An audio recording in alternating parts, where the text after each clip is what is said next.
Ora metu apa jeneng kan iso. Assalamualaikum warahmatullahi wabarakatuh. Selamat pagi anak-anak. Selamat bertemu kembali dengan Bu Haryani di pembelajaran IPA. Kita akan membahas objek IPA dan pengamatannya. Ora metu apa jeneng kan Kemudian iso tujuan gerak-gerak. pembelajaran kali ini adalah satu, menerapkan sikap ilmiah dalam pembelajaran, dua, membandingkan satuan baku dan tidak baku, tiga, menjelaskan pengertian pengukuran, dan yang keempat, menyebutkan macam-macam besaran pokok dan besaran turunan. Kemudian di pembelajaran IPA tidak lepas dari penyelidikan IPA. Di penyelidikan IPA dilakukan melalui 3 proses. Satu adalah pengamatan menggunakan panca indera untuk mengumpulkan data. Dua, membuat inferensi, merumuskan penjelasan berdasarkan pengamatan. Yang ketiga, mengkomunikasikan hasil penyelidikan baik lisan maupun tertulis. Nah, penyelidikan IPA dilakukan dengan metode ilmiah. Metode ilmiah adalah cara-cara atau langkah yang dilakukan oleh para ilmuwan untuk menyelesaikan masalah. Kemudian langkah-langkah metode ilmiah yang dilakukan yaitu 1. Merumuskan masalah, 2. Menyusun kerangka teori, 3. Merumuskan hipotesis, 4. Melakukan eksperimen, 5. Mengolah dan menganalisis data, 6. Menarik kesimpulan, dan 7. Mempublikasikan hasil. Kemudian sikap ilmiah yang harus dimiliki oleh seorang ilmuwan adalah 1. Sikap kritis, 2. Sikap objektif. Objektif ini tidak memihak. Kemudian sikap ingin tahu. Kemudian sikap terbuka ini mau menerima masukan dari orang lain. Sikap berani mempertahankan kebenaran dan sikap rela dan menghargai karya orang lain. Kemudian kita bahas tentang pengukuran. Pengukuran adalah kegiatan membandingkan suatu besaran yang diukur dengan besaran sejenis yang dipakai sebagai satuan. Besaran adalah segala sesuatu yang bisa diukur. Apa saja yang bisa diukur itu dinamakan besaran. Misalnya meja, lapangan bisa kita ukur berarti disebut besaran. Satuan adalah standar ukuran dari suatu besaran. Kemudian kita lihat besaran skalar. Besaran berdasarkan nilai dan arahnya ada 2, besaran skalar dan besaran vektor. Besaran skalar adalah besaran yang memiliki nilai tanpa memiliki arah. Contoh adalah massa, panjang, waktu, energi, usaha, kelajuan, dan jarak. Besaran vektor adalah besaran yang memiliki nilai dan arah. Contoh, gaya, berat, kuat arus, kecepatan, percepatan, dan perpindahan.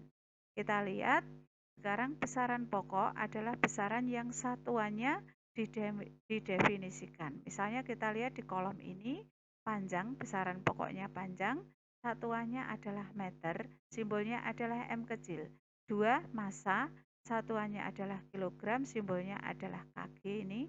Kemudian 3. Waktu, satuannya adalah sekon atau detik, simbolnya adalah S. 4. Suhu, satuannya Kelvin, simbolnya K. Kemudian kuat arus, satuannya ampere, simbolnya adalah A besar. Intensitas cahaya, satuannya kandela, simbolnya adalah CD. 7. Banyak mol zat, satuannya adalah mol, kemudian simbolnya adalah mol. Kemudian kita lihat sekarang besaran turunan adalah besaran yang diturunkan dari besaran pokoknya. Misalnya luas merupakan besaran turunan dari panjang dan lebar. Kita lihat di selanjutnya misalnya besaran turunan luas dihasilkan dari turunan dari panjang kali lebar. Volume diturunkan dari panjang kali lebar kali tinggi. Massa jenis diturunkan dari massa per volume. Kecepatan diturunkan dari perpindahan per waktu. Besaran turunan percepatan diturunkan dari kecepatan per waktu. Gaya diturunkan dari massa kali percepatan. Usaha atau energi diturunkan dari gaya kali perpindahan. Kemudian tekanan diturunkan dari gaya perluas dan momentum diturunkan dari gaya kali waktu. Terus kita lihat satuan baku dan satuan tidak baku. Satuan baku adalah satuan yang disepakati oleh semua orang. Contohnya adalah sentimeter, kilogram, dan detik. Satuan tidak baku adalah satuan yang memiliki nilai yang berbeda-beda. Contohnya adalah jengkal, depa, dan hasta. Ini dimiliki masing-masing orang itu berbeda-beda. Sekarang syarat satuan baku. Satu adalah mempunyai nilai yang tetap. Dua, mudah ditiru dan diadakan kembali sebagai satuan yang sama, mudah dibikin lagi, dibuat di pabrik misalnya. Tiga, dapat digunakan oleh semua orang yang ada di dunia. Kemudian sistem satuan, ada dua sistem MKS. MKS singkatan dari meter, kilogram, kon. Kon itu detik. CGS, centimeter, gram, skon. Kon itu detik ya. Kemudian alat ukur panjang, satu jangka sorong bentuknya seperti ini, misalnya untuk mengukur kedalaman tabung atau diameter tabung. Tingkat ketelitian 0,01 cm atau 0,1 mm. Dua, mistar atau penggaris yang kamu pakai sehari-hari, tingkat ketelitian 0,1 cm atau 1 mm.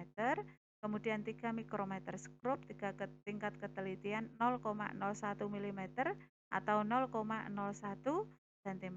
Ini mikrometer skrup untuk mengukur benda yang kecil. Kemudian alat ukur massa. Misalnya di sini neraca digital yang sering kamu lihat dalam kehidupan sehari-hari di swalayan, tingkat ketelitian 0,01 gram. Kemudian neraca Ohaus, ini untuk menimbang emas misalnya, tingkat ketelitian 0,01 gram. Kemudian neraca Samalengan ini tingkat ketelitian 0,01 gram. Kemudian alat ukur waktu. Alat ukur waktu, satuan internasional untuk waktu adalah detik atau skon. 1 skon adalah waktu yang diperlukan oleh atom cesium minus 133 untuk bergetar sebanyak 9.192.631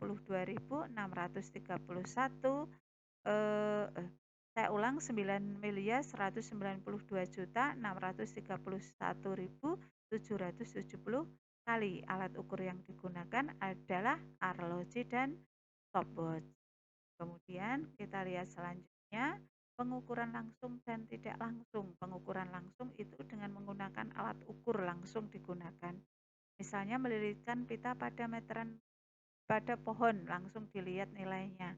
Pengukuran tidak langsung dengan menggunakan alat bantu. Misalnya mengukur lingkar pohon dengan melilitkan seutas tali, lalu panjang tali tersebut diukur dengan menggunakan penggaris atau meter. Kemudian kadang-kadang kita melakukan pengukuran itu terjadi kesalahan. Kesalahan dalam pengukuran, satu karena kesalahan sistemik, dan dua karena kesalahan acak. Kesalahan sistemik ini terjadi karena mungkin alat ukurnya yang error. Misalnya timbangan badan itu nolnya tidak tidak dimulai dari nol. Kemudian kesalahan manusia atau human error dan kesalahan lingkungan. Kesalahan acak ini kesalahan yang terjadi karena kondisi lingkungan. Misalnya naik turunnya tegangan listrik. Demikian anak-anak yang saya sampaikan, mudah-mudahan paham. Wassalamualaikum warahmatullahi wabarakatuh.